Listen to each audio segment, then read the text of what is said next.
اللہ جل جلالہ و عما نوالہ کا ارشاد ہے،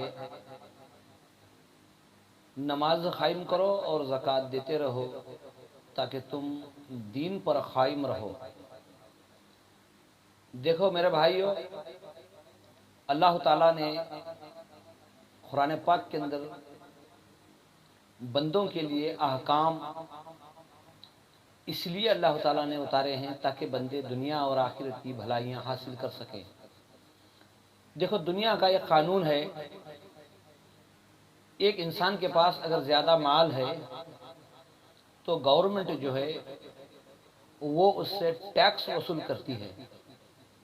اور جو انسان مال ہونے کے باوجود اگر گورنمنٹ کو ٹیکس نہ بھرے تو گورنمنٹ اس پر ایکشن لے گی، اور جب کبھی بھی اسے معلوم ہوگا کہ بھئی ایک آدمی ہے جس کے پاس بہت سارا مال ہے، وہ گورنمنٹ کو ٹیکس نہیں دیتا، تو یہاں کی جو حکومت ہے وہ اسے پکڑے گی، اس کے مال کو سیز کرے گی۔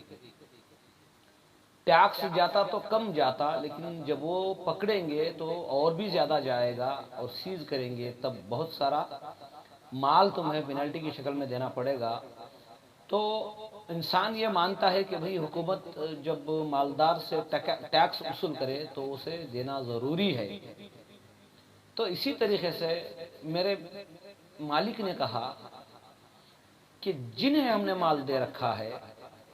وہ زکوٰۃ دیں، جیسے قانون کے حساب سے جو مال ہے تو اس میں سرکار کا بھی کچھ حصہ بنتا ہے کہ وہ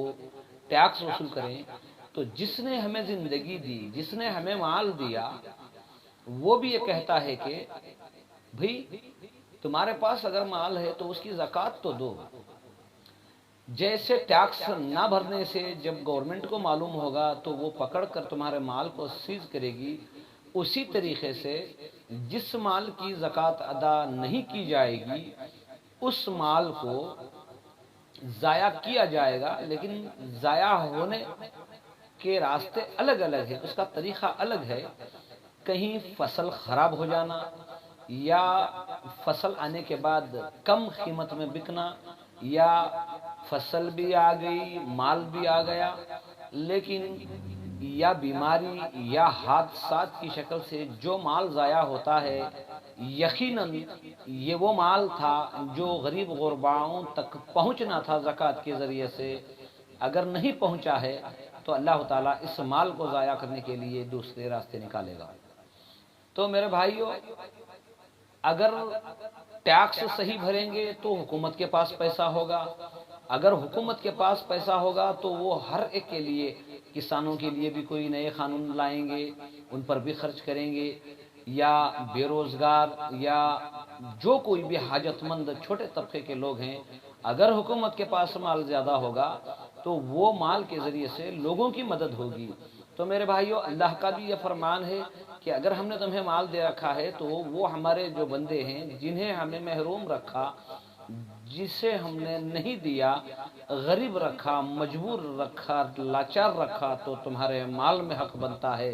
کہ ہم نے تمہارے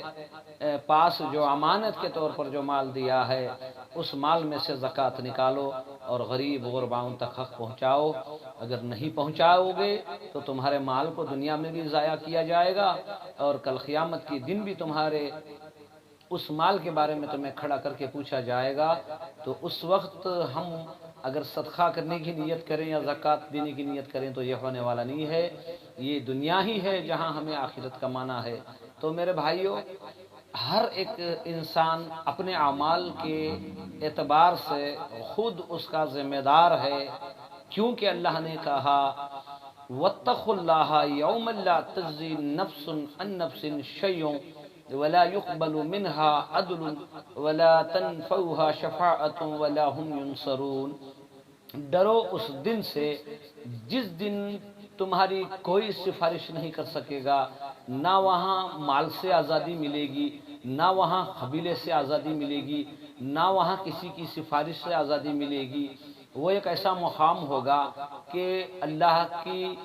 اللہ کا قانون ہوگا اور بندے کے اعمال ہوں گے۔ اللہ تعالی ہم سب کو بھی دین کی صحیح سمجھ عطا فرمائے۔ اور موت تک ہمیں جو بھی ہمیں اللہ نے یا علم دیا ہے یا مال دیا ہے یا جو کچھ بھی دے رکھا ہے، اس میں سے جتنا حصہ خرچ کرنے کے لیے کہا گیا ہے وہ خرچ کر کے اللہ کی رضامندی حاصل کرنے کی توفیق عطا فرمائے۔